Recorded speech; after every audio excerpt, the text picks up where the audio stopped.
Hi everyone, and a very warm welcome to this latest Disrupted live event brought to you by Euronews in partnership with Accenture. My name is Damon Embling. I'm a journalist with Euronews, and I got the great pleasure of hosting and moderating this session this afternoon for the next 60 minutes or so. Thank you very much indeed to all of you who are joining us, watching us right around the world, wherever you are today.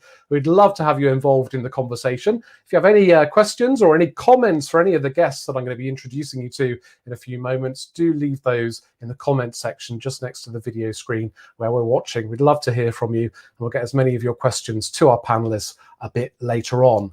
So what's the big question we're asking today as part of Disrupted Live? Well, it's how can digital transformation drive productivity and equality? That's the big question we're going to be asking our guests today and discussing and debating. We all know, of course, that the past year has been hugely disruptive for business and sectors right across the world because of the pandemic. And for many companies, it really has been a case of go digital or turn the lights out. Recent research that I was just looking at this week, in fact, is also showing that for those businesses who are grasping the digital transformation or have been grasping it over the past year or so are much more likely to emerge from the COVID pandemic much faster than those other businesses that are maybe lagging behind in the digital transformation. So in terms of all that disruption that's been happening over the past year, what are some of the opportunities now in terms of the technology that's available for large and small businesses? What does it mean going forward for things like productivity, but also big pressing issues, of course, like sustainability? And what kind of things is it all laid bare in terms of divides, divisions, and inequalities? And how about security and privacy? Of course, two more big issues that go alongside the increased use of tech in our business and personal lives. And where does government policy and legislation sit in all of this? Is it keeping pace with this fast track technological revolution that we're seeing right now? There's some of the key talking points that we're going to be discussing today. And as I say, if you have any questions, do get involved. Drop them into the chat box next to the video, and we'll get those to our guests as much as we can a bit later on. So without further ado, let's introduce our great panel that we have lined up for today's Disrupted live event. Let's first of all go over to the French capital, Paris, and say hello to Audrey Plonk, who's the head of division at the Digital Economy Policy Department at the OECD, or the Organization for Economic Cooperation and Development, originally from the US, but today in France. Hi to you, Audrey. Hello. Nice to see you there. Thank you very much indeed for joining us. Looking forward to your contribution. Also in Paris today, we've got Yves Bernaert, who's the Senior Managing Director for Europe at Accenture Technology. Bonjour, or hello to you, Yves. Hello, thank you for inviting me. Nice to see you there. Looking forward to your contribution too. In Florence, in Italy, one of my favorite cities, of course, alongside Paris as well, Zuzana Sladkova is a policy leader fellow at the School of Transnational Governance at the European University Institute, originally from Slovakia, but today, as I say, in Florence. Hi to you, Zuzana. Hello. Thank you very much indeed for joining us for this debate today. And last but not least, we're going to Belgium and Brussels and Malte Lohan, who's the Director General of Orgalim, which is Europe's technology industries, representing tech firms and companies right across Europe. Hi to you, Malte. Very good afternoon. Pleasure to be here. Thank you very much indeed for joining us from Brussels. So we've got a lot to get through this afternoon in the next 60 minutes or so. Malte, let's go, first of all, directly to you in Brussels. Now, you represent tech companies right across Europe that I guess are kind of facilitating the digital transformation. When we talk about a digital transformation, let's go back to basics. What do you define that transformation as right now in Europe? And what kind of trends have you seen happening because of the pandemic over the past year? Yeah, thanks, Damon. Let me maybe start by unpacking a bit what is tech, right? We are Europe's technology industry, so our job is to represent these industries in Brussels towards the European institutions. And technology, of course, is the consumer tech that you would typically think of. But a big chunk of these industries, about 1/3 of industry in total in Europe, is actually not the consumer technology, but is industrial and B2B tech. So it's the industrial robots, it's the smart infrastructure for our renewable energy grids, it's the recycling technologies that we need to make our economy circular. It's a lot of this more hidden technology that might not be the first thing that comes to mind. And what is digitalization then? Of course, there is let's say the very visible part to all of us as citizens and as consumers in terms of the gadgets that we use, in terms of the online platforms that we use, and you name it. But I would say where the real value is, certainly for Europe as an economic bloc and as an economic power, is the digitalization of the industry. And that is perhaps, again, not so visible to the individual citizen and the individual consumer, but it's what's going to generate our future growth and our future prosperity by making our production processes smarter, more efficient, and being best in class when it comes to delivering the products of tomorrow. And I think that's really what, for me, is the exciting part when we talk about digitalization.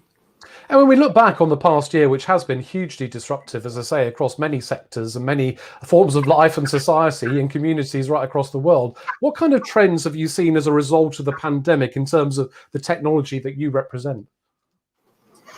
Yeah, I mean, like many other parts of the economy, our industries have suffered badly. So we've seen about 8.6% decline in 2020. Now, very interesting, of course, is this is not uniform across Europe, nor across different sectors.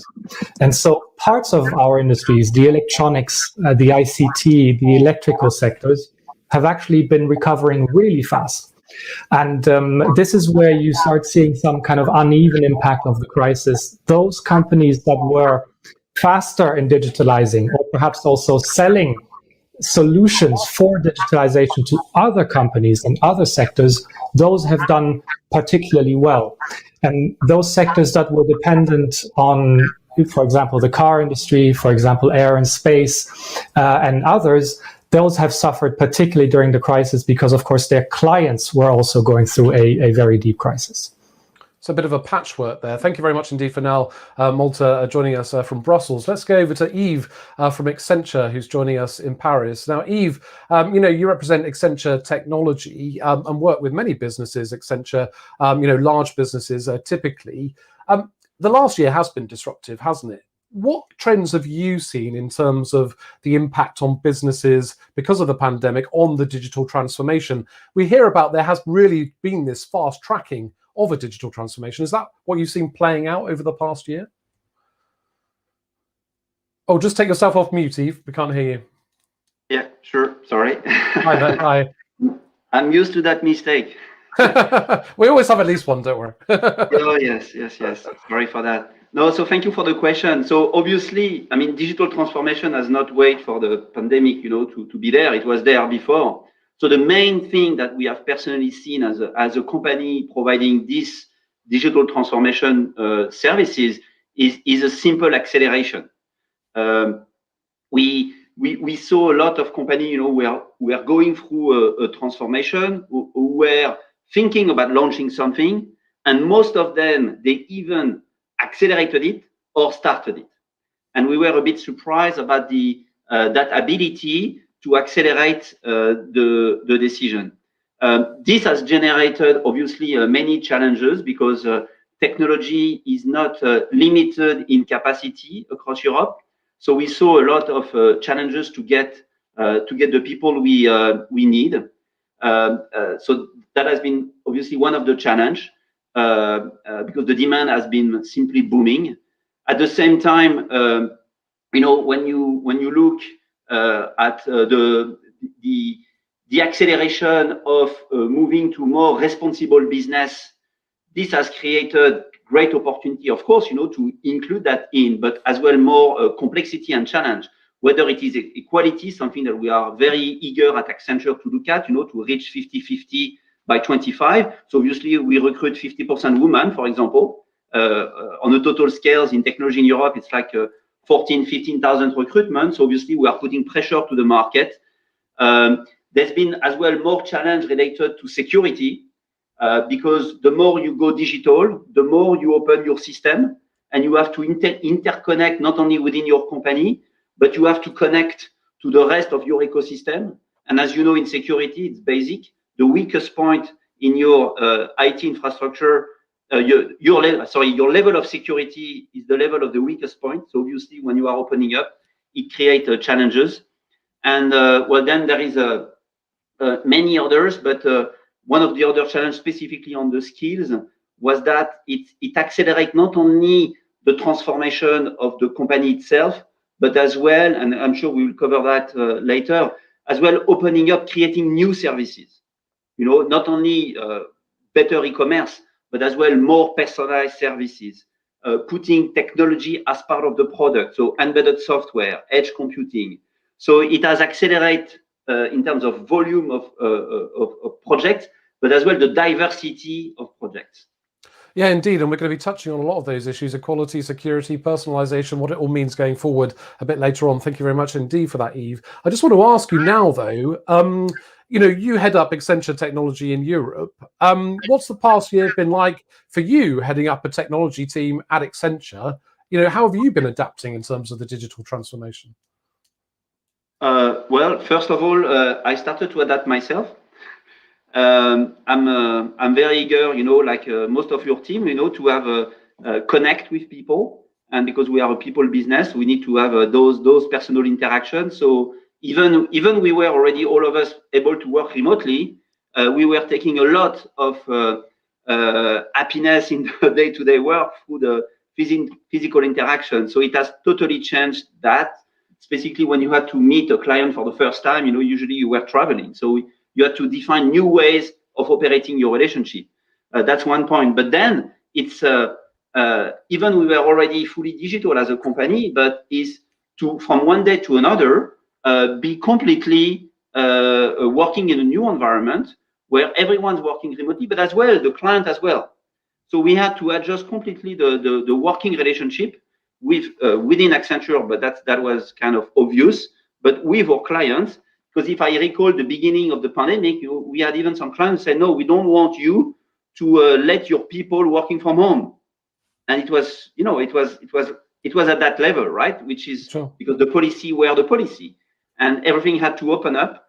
And then we've been starting to learn how to convince people to adjust the way they operate in order to being efficient. And at the end, I think people are looking forward to get more physical reconnection, because what happened obviously is that the productivity of everyone at client, us, everyone has increased because there's been even more time on the production work and maybe less on the networking and the working relationship. So this is something that I think we have learned as we go, but we have still to learn is how can we find a new balance in order to ensure every day is not totally focused on delivering a task at a time, because it creates too much productivity focused. And for us, what is more important is the innovation level. And if you want to innovate, if you want to reinvent a business at a client, you have to do a remote innovation session in our world. So that's where the highest challenge was. And we've been learning how to do a co-innovation session remotely. Which was against the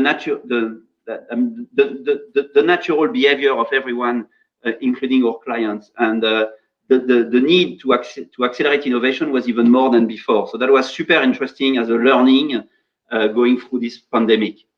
Okay, Yves, some very important points there. Thank you very much indeed, Yves from Accenture there, joining us from Paris. Also in Paris, we've got Audrey from the OECD. Now, Audrey, you as the OECD obviously represent a number of member countries around the world, developed countries. What have they been making of all of this over the past year? What kind of digital transformation have you seen? And I know also specifically you've done some research around Italy as a case study. Of course, that was the first country in Europe that was hit by the pandemic, wasn't it? Yes, well, just to follow on what Yves said, I think we've had to learn to adapt to do our work remotely, including negotiations that would have previously been done at the Château de la Muette in Paris. We're now trying to find our way to sort of co-innovate, if you will, in the diplomatic setting, which has been an interesting learning curve. But I thought maybe there was a slide that we might bring up to talk about that case study you mentioned. And obviously one of the trends that we've been tracking at the OECD in our job, just to let all our listeners know, is to look at the international level across member countries and help drive coherent policy approaches, to study and build an evidence base to support policy making. And so we look at technology and technology policy broadly. But one of the trends we've seen, of course, is the move to teleworking. And so we've been very interested in tracking that a bit over time. And we have looked at a lot of countries there, but I think Italy is particularly interesting because the data we have, if it's possible to show the slide, shows that Italy very much responded to the need to telework initially. Obviously, lots of countries have, but you can see, or you will be able to see, hopefully. Yeah, I'm sorry, we can't see the slide at the moment, but I'm sure we're trying to get that on the screen. Yep. Yeah, so maybe I'll just say here that. We go. Here we go. Okay, thanks. So you could see that the change in the business model in terms of being on line and teleworking has affected all industries, but to a different extent. And so this data are broken down by sector of the economy and focused on Italy. So this is from Statistics Italy, and it shows that teleworking during the lockdown in Italy was close to its full potential. And so the potential is measured by industries that have the capability to have the job done or the function done remotely by teleworking. So you see it's reached basically it's almost its full potential in almost every sector. And while there was a decrease a bit in teleworking as the restrictions eased up, it's very far from the pre-COVID levels again. And so it leads us to think, and it's not just a trend we see in Italy, but in other countries. I think this data is interesting because you can see it's broken down by sector, but that we suspect that we're not necessarily going to go back to the full in-person working environment that we may have had before. The other trend I will say that's important that we study deeply, that's important for teleworking, but also for other impacts from COVID, is the access to infrastructure, particularly the access to what we would call broadband infrastructure, connectivity infrastructure, and the need to both bridge some of the divides that I think the pandemic has put in sharp relief with regard to people's access to high-speed connectivity, which is a precursor and a necessity for this teleworking environment, as well as remote education, remote socializing, and a manner of other ways to engage in economic productivity over the course of the pandemic and beyond. And Audrey, I mean, it's interesting to note, isn't it, that you represent developing countries, but that doesn't necessarily mean that the digital transformation is fast-paced already in those countries and advanced, because if you look at Europe, there's still a fair bit of lagging behind, isn't there? Yes. We all have room to go. And in many ways, while it's certainly in the developed world think that, we've been working on technology for a long time. I've spent my entire career looking at technology. In some ways, when you step back and look at the data, there's so much more digital transformation to be had across sectors and across the world. And so I'll give one interesting example. In the pandemic, the internet exchange point in Sao Paulo, Brazil, became the largest exchange point around the world to interconnect traffic. So the internet exchange points are crossroads where providers exchange packets to deliver your internet traffic. And Sao Paulo is now the largest exchange in the world, and we saw huge amounts of change and bandwidth demands around the world. So, of course, we all have improvement to make, and I would also recommend that you look at something that we've been developing for the last several years called the Going Digital Toolkit. So if you Google Going Digital Toolkit, you can see a set of indicators that look comprehensively at digital transformation in OECD countries and beyond, particularly non-member countries that we do work with, where we can get data from their statistical offices or from their environments. We have sort of simplified versions looking at their environments as well. But there you can look at countries against one another in a way and see kind of where they fall in different aspects of their digital transformations. Okay, Audrey from the OECD, thank you very much indeed for that for now. If you're just joining us, if you're just watching us, we're asking the question today as part of this Disrupted live event, how can digital transformation drive productivity and equality? And if you have any questions for any of the guests that you're seeing on the screen just there, then do leave them in the comment section just next to the video screen where you're watching. And I'll get some of those questions to our panelists a bit later on. I'd like to bring in Zuzana Sladkova now, who's joining us from Florence in Italy, Policy Leader Fellow at the European University Institute. Now, obviously, Zuzana, you have a lot of experience of working at a Brussels level, policy level, coming out of the EU. I mentioned that word lagging when I just spoke to Audrey there, because Europe is still lagging behind, isn't it, in many ways in terms of the digital transformation. What's your experience of that in terms of an EU level, and what's being done or not being done at an EU level right now? Thank you very much. I mean, I'm a development cooperation expert, so I work on a very specific area of the Brussels level, and we see a major change in the EU development cooperation, and that is that the digital transformation is one of the key priority now for the EU to bring the development countries on track and invest in this, not only within the EU with the Digital Europe program, but also outside. I mean, we see on the EU side that lots have to change. We have to work on the education and skills. We have to engage women in the tech sector, and also we need to improve the flexibility of the labor market, especially after the COVID pandemic. We know that we do not have women specialists in the ICT sectors. It's only 17%. We know that we have only 34% women graduates from the STEM. And we know that if we connect more than 600 million women to internet, it will increase the GDP up to 18 billion euros. So the question is how to do it. And the COVID pandemic actually accelerated everything what is happening now. We know that digital transformation is happening. We know that few people, I mean, quite a lot of people before thought that it's something there, it's for the tech experts, it's for the geek guys, but now everyone is affected. And this is the major change, that it's not only about few people, it's about everyone, and everyone has to adapt. We know that we have only 5% of women as managing partners of the tech companies. If we want to bring change, and we know that we need feminist digital future, we need women in all the positions. Zuzana, why are we still talking about the gender equality issue? I mean, this is not something new. We've heard it, out of the mouths of many different people in terms of businesses, politicians, government organizations saying they're tackling it. But this has been going on for years, and it doesn't seem to be getting any better. What's the problem here? Well, as I said, I mean, in the key industries, women are not yet in the key industries that are driving the digital transformation. Women are not yet there.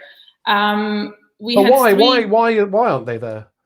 Because we have to start from the beginning. We have to change the educational system. We have to stop doing the gender stereotypes already from the very early stage of the kids. And bring them up equally. And that would open already the opportunities to girls. But this is a run for a long term.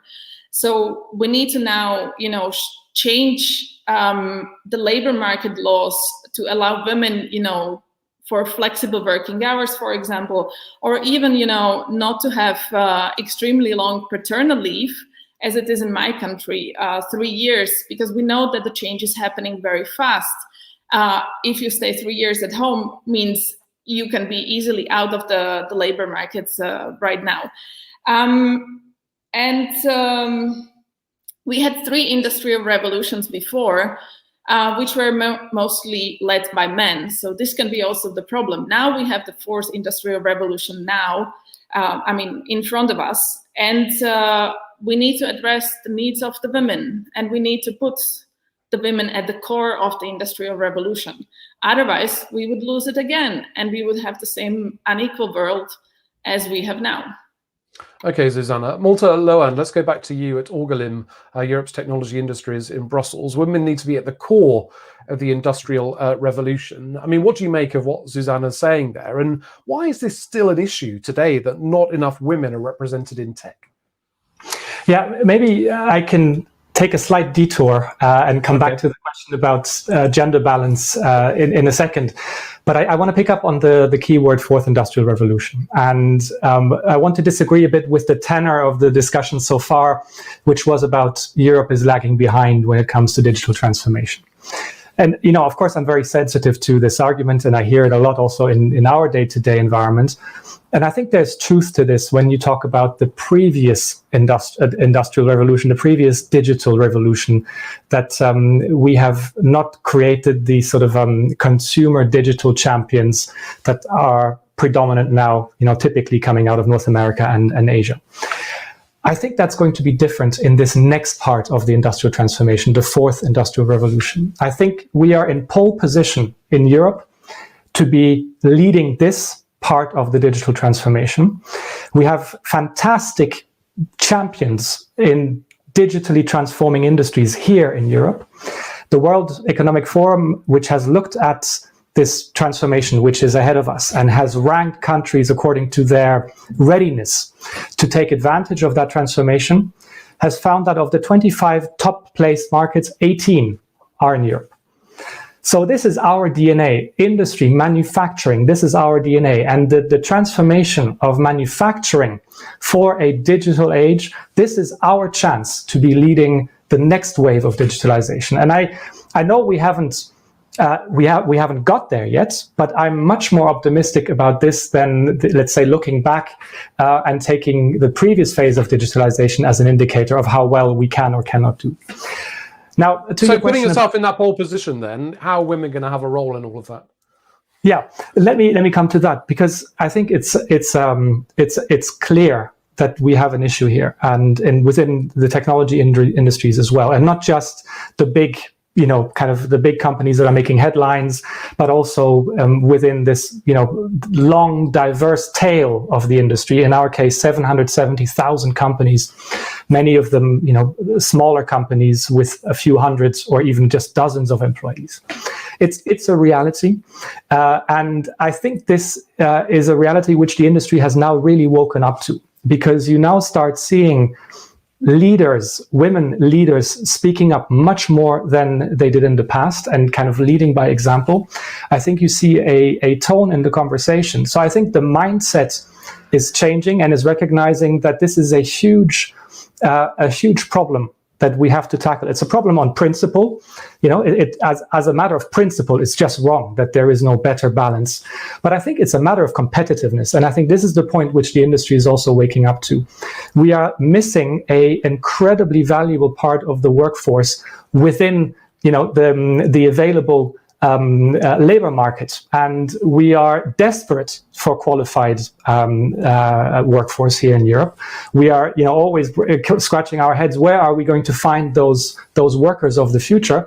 Well, many of them are right in front of us, and we simply haven't managed to make that work. And I think, as a matter of our competitiveness and of tapping into the skills set that this part of the labor market will bring, it should be a no-brainer.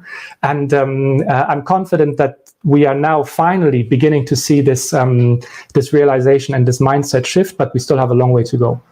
Okay, Malte Lohan, thank you very much indeed. Joining us from Orgalim in Brussels. I'd like to go back now to Yves from Accenture Technology in Paris. Yves, we were talking about equality there, particularly striking this balance, having women much more involved in technology and the digital transformation going forward. A lot of companies have always talked about getting the gender balance, but do you think they've been talking the talk but not really walking the walk? I mean, what do you see as the issues here from a business perspective, and what do you think needs to happen now to get that balance right?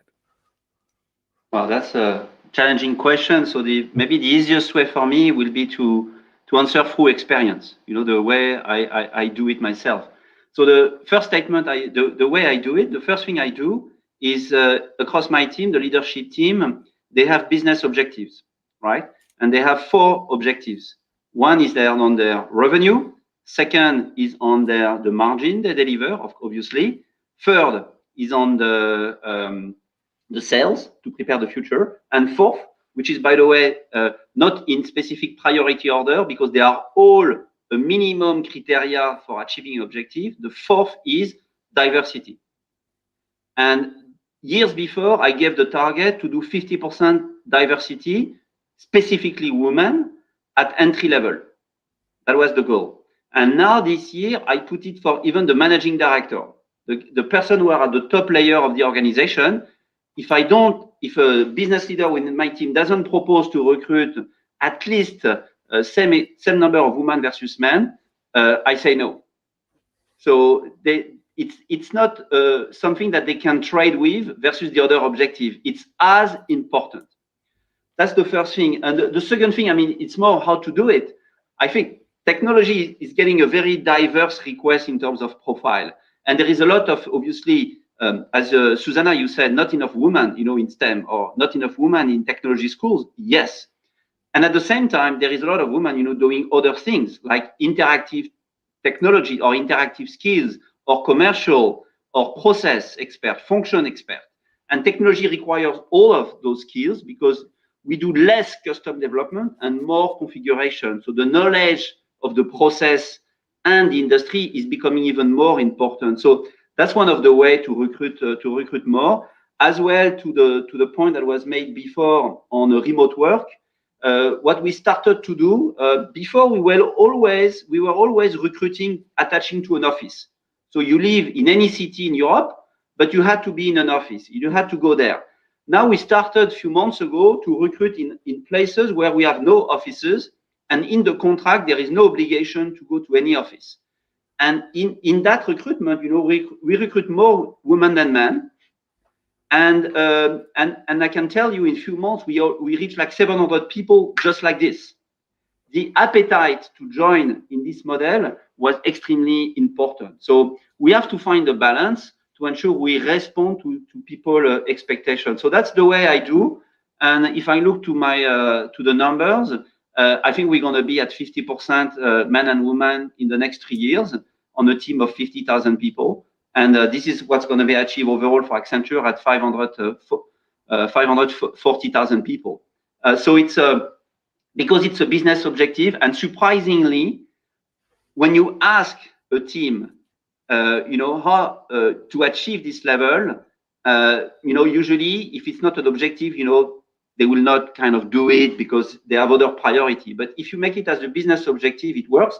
And every places where we have achieved higher diversity versus others, we do see higher engagement. We do see better performance as a team, whether it's the leadership team or the rest of the team. So it's extremely important, even as a company, to do that. But obviously, you need to adjust your policy, your way of managing. You need to give much more flexibility. I don't really care about when people work, honestly. I just let them do their job, and I'm more interested about the outcome versus the ways to get it. So we created that level of flexibility, which requires not to control and command the team, but to empower and coach leaders to allow this. And when you create that environment, my personal experience, then you can achieve to be a place where women wants to join, because they don't want to join a place which is the place that were managed by men with their own policy and way of working.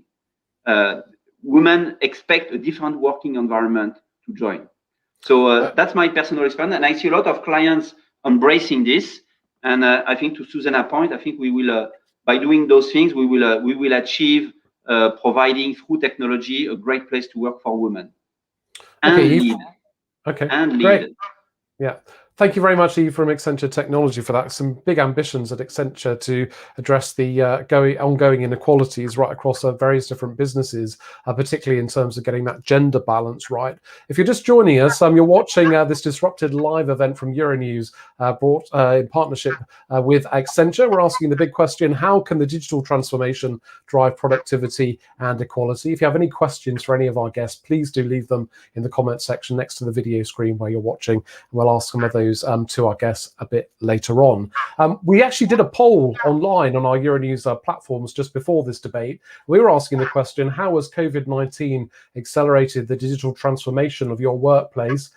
Some people said it had somewhat accelerated it, but the vast majority said it considerably accelerated it. This fast track digital transformation that we've been talking about in the first half of this event this afternoon. Audrey, I'd like to pick up on this equality issue with you. Audrey is from the OECD, joining us from Paris. what do you think are some of the big inequality problems at the moment in terms of the digital transformation, including women? And what trends do you see amongst your members in terms of how they're trying to tackle this in their own countries? Thanks for the question. So I think there's a couple of things that we see. One is basically access to connectivity, as I mentioned before, creating inequalities. So, and it's no longer just, for a decade or so, we talked about connecting the unconnected, getting everyone to have an internet connection. And, if you just look at that as the bar that you're setting, then it looks pretty good. But when you start to think about everything that people need to do with the technology, then it's not sufficient to just have a connection. You've got to have a high quality connection.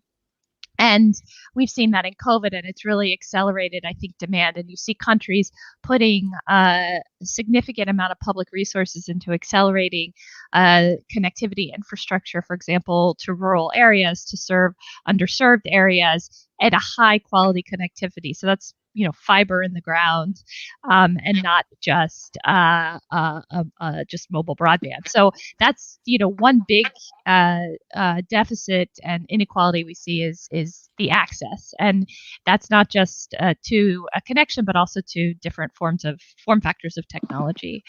I guess another that we track fairly closely is with regard to skills, digital skills, and these break down, of course, on nationality, but also based on gender.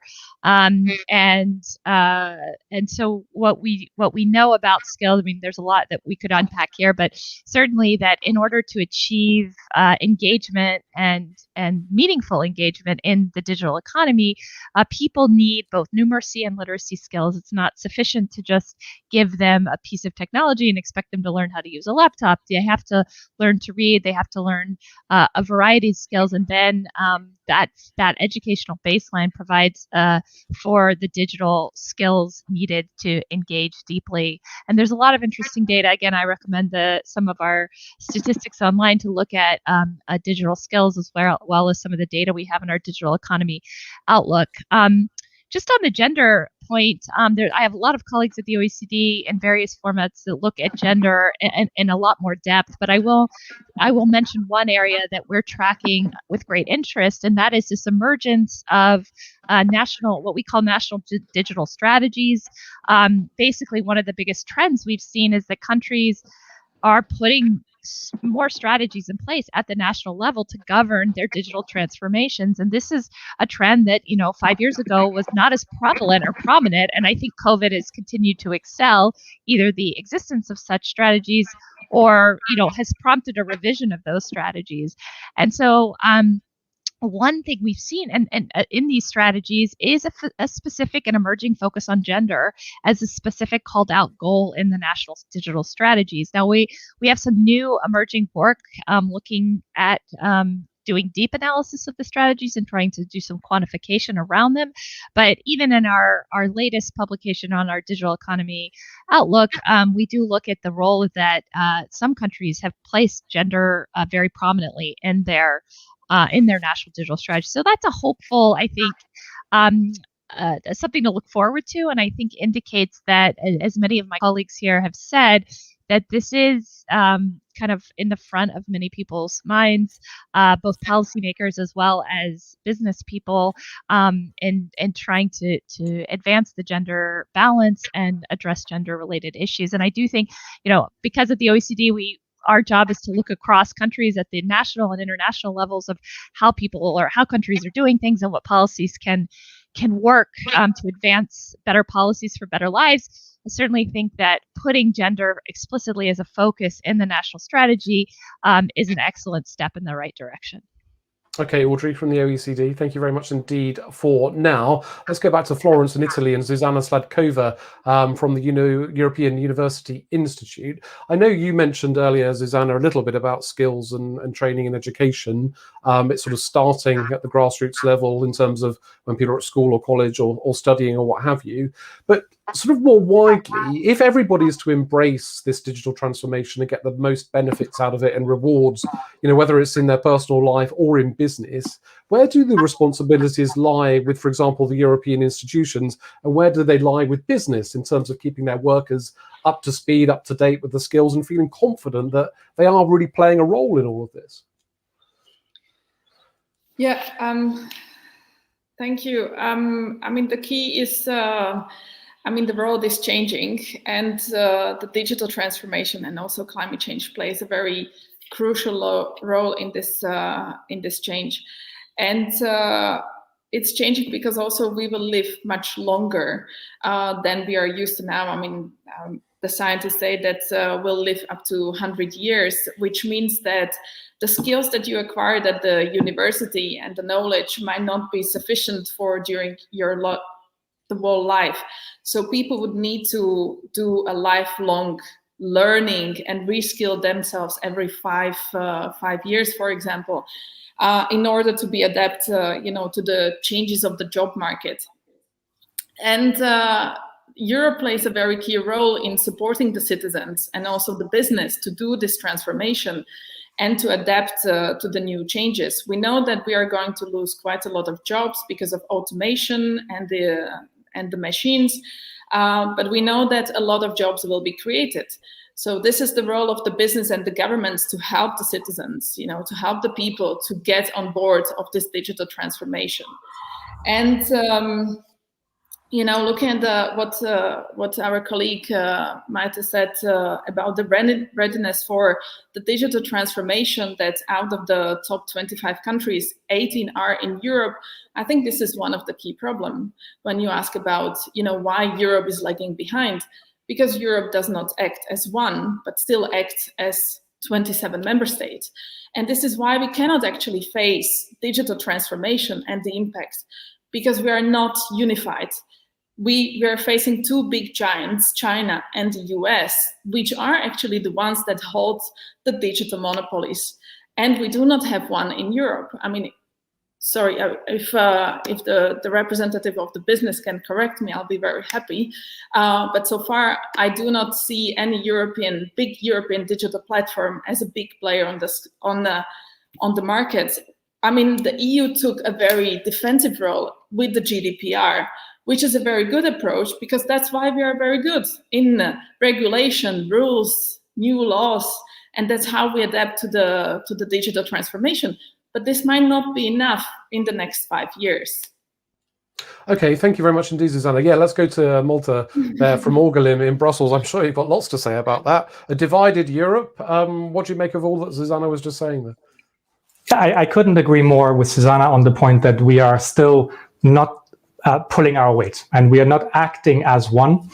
I disagree with the medicine, as it were, which is we need to create another giant like a Google or an Amazon or Huawei.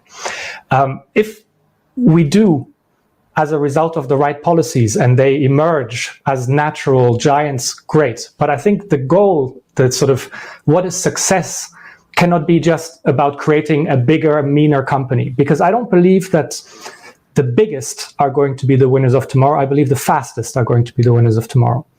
And that can quite possibly be smaller companies acting through kind of ecosystems, acting through networks, also partnering with other players.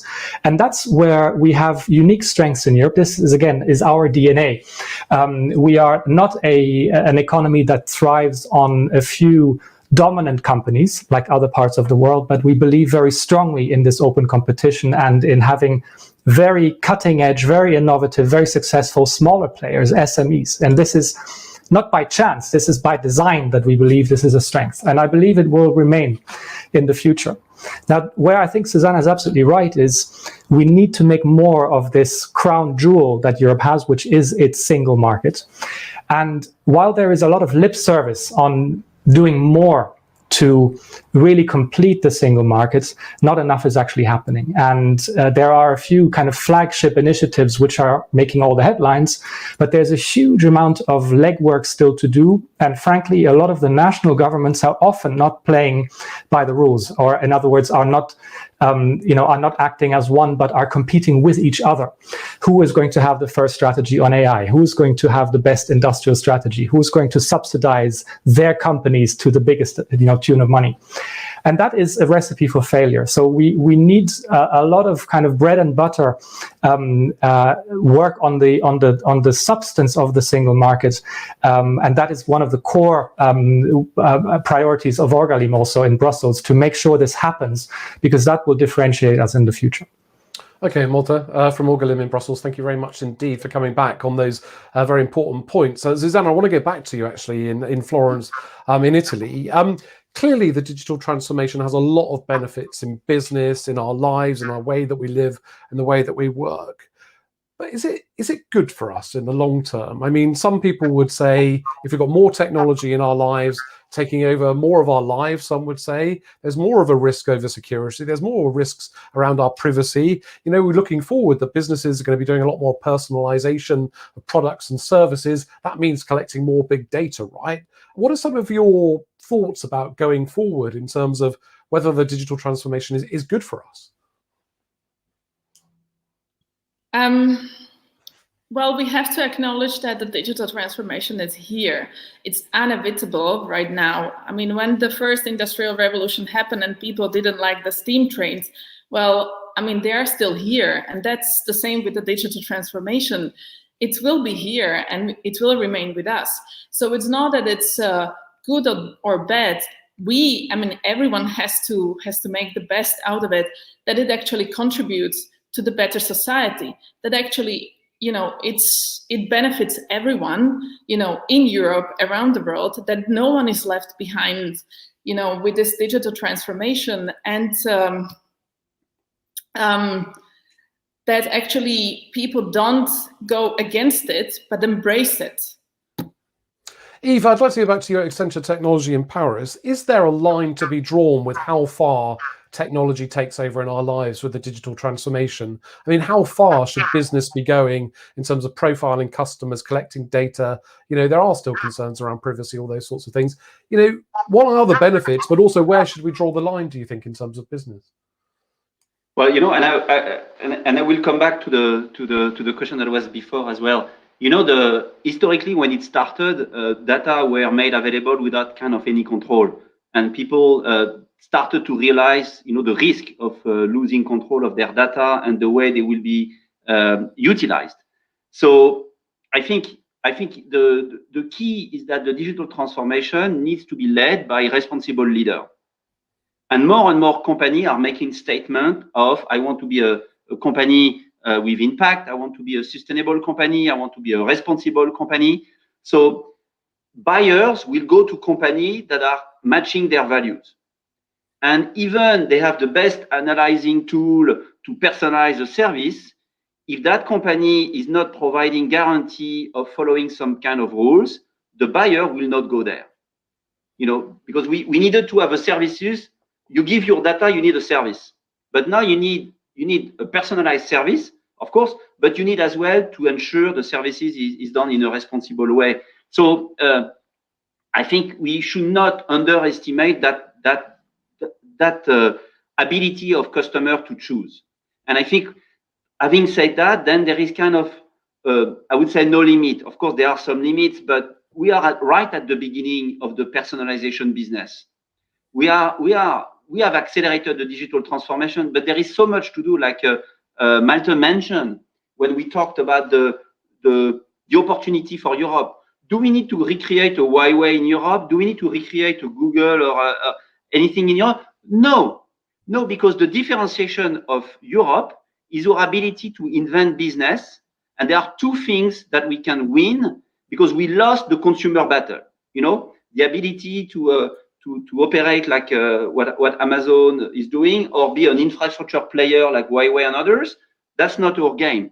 Our game in Europe needs to be two things. One is reinvent new business platform, like a health platform, which is interconnecting all the ecosystem together, which will become a place where every consumer go to get an end-to-end services, because one company can't provide an end-to-end services. It has to be a combination. So the invention of those business platforms across Europe is a way to win. And that's for me something that we have to really rethink the way we operate. And that's, I mean, maybe I'm too long. I would stop on the first point. I will comment on the second one later then. Okay, great. Yeah, we are running out of time. We only got a few minutes left. Let's go back to Audrey at the OECD, who's also in Paris. Audrey, Yves mentioned there in his answer the word sustainability. What opportunity is there now with the digital transformation in business for sustainability? Because this is a big word that people, again, have been talking about for a long time. But again, now, after the pandemic, it's gaining a lot more prominence, right? Yeah, I think we're obviously thinking about how the digital transformation contributes to sustainability in terms of keeping people off airplanes and huge carbon emitting transport like airplanes, although that's pretty much the biggest one, versus the contribution that digital technologies make to climate change and sustainability. So, for example, there's a huge effort in sort of greening data centers, so large server farms that chew up a lot of electricity and need to be fueled by green technology, or at least green energy sources. And so we see a lot of promise and a lot of need to also continue to build what we call at the OECD the evidence base, so data and a better understanding of how these trade-offs are made and how to maximize the benefit of digital technologies for sustainability, while also recognizing that they do play some role, not just in terms of energy consumption, but also in terms of e-waste and other sort of sustainability and sort of environmental issues. And so we have some partnerships with our environmental directorate where we look at these issues and try to marry the technology expertise that we have in the Science and Technology and Innovation Directorate with our colleagues and experts that look more broadly at environmental and sustainability. I will say we're looking, years and years ago, we did a recommendation before my time at the OECD focused on climate change and sustainable digital infrastructure, and it fell a bit by the wayside over the years. And I think COVID has reignited the interest from the digital side to go back to some of these instruments that we started years ago and say, where are we now 5 and 10 years later?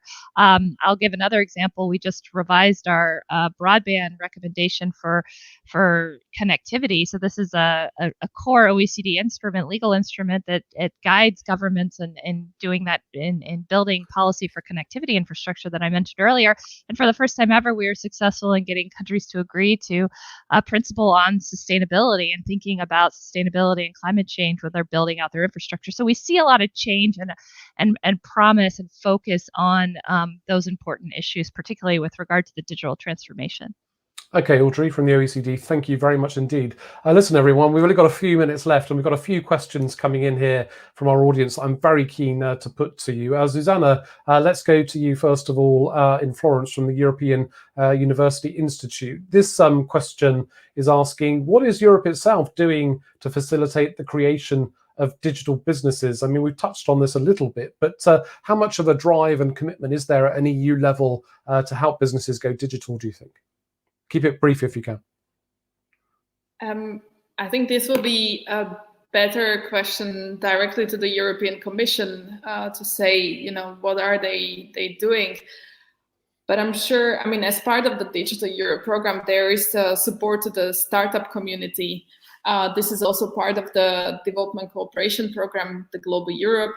There is also a lot of investment into digitalization of business, as what already my colleague said. And we have also investments to the digital unicorns, which is sort of a type of startups that should bring billions of euros back. So, the Commission in the next 7 years, and especially with the Next Generation EU, will do a lot in terms of supporting business in digital transformation, but also supporting its citizens. Okay, Zuzana, thank you very much indeed for answering that question, and thank you for sending that in. I also got another question here from Judy Fowlback. Thank you very much indeed for sending in your question. I'm going to ask this one to Malte, who's at Orgalim in Brussels. Malte, Judy's asking, from a small and middle-sized company perspective, those businesses struggling economically from COVID, what resources are available in the EU to assist in the digital transformation for these smaller organizations? Yeah, to the European Union's credit, they're making a huge amount of funding available, and this is coming from a number of different instruments. There is the innovation funding under the so-called Horizon Europe program, so innovation projects. There's the Digital Europe program. There are so-called digital innovation hubs, which are centers of knowledge and expertise across Europe, which are designed to support small and medium-sized enterprises in their transformation. And there is, most important perhaps, this groundbreaking new target of 20% of the 750 billion euros of recovery spending that should be invested by the member states in digitalization. So there really is a massive level of support for this now. Again, the recognition that this has to happen is there. Now it is all about deployment and implementation. Malte from Orgalim in Brussels, thank you very much indeed. Yves at Accenture Technology in Paris, I've got a question for you, and do keep your answer really brief because we are running out of time. This person is asking, what kind of training do workers actually need to thrive in a fully digitalized environment? We touched a bit on education and skills earlier, but what is the key for businesses getting this right with their staff, do you think? Well, there's two things. One is obviously, we were creating a lot of generic expert, kind of. That's the way we call it, generic engineer, etc.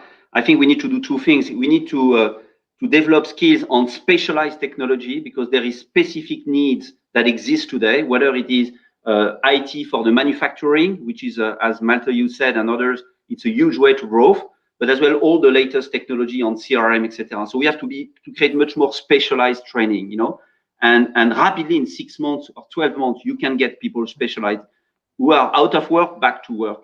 But the other thing is to create the flexibility. We need to train people to adapt themselves quickly.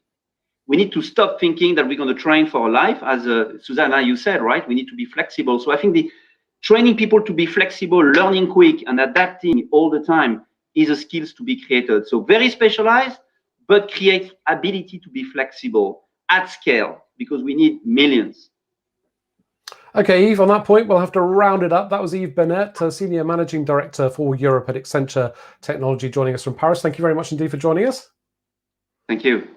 Audrey Plonk, Head of Division at the Digital Economy Policy Department of the OECD, the Organisation for Economic Cooperation and Development, also joining us from Paris. Thank you very much indeed for your contribution today. Thank you so much. Thank you. And Zuzana Sladkova, Policy Leader Fellow at the School of Transnational Governance at the European University Institute. She joined us from Florence in Italy. Thank you to you, Zuzana. Thank you very much. Nice to see you today. And last but not least, Malte Lohan, who's the Director General of Orgalim, Europe's technology industry, as he joined us from Brussels today. Thanks very much indeed to you, Malte. Pleasure. Thank you.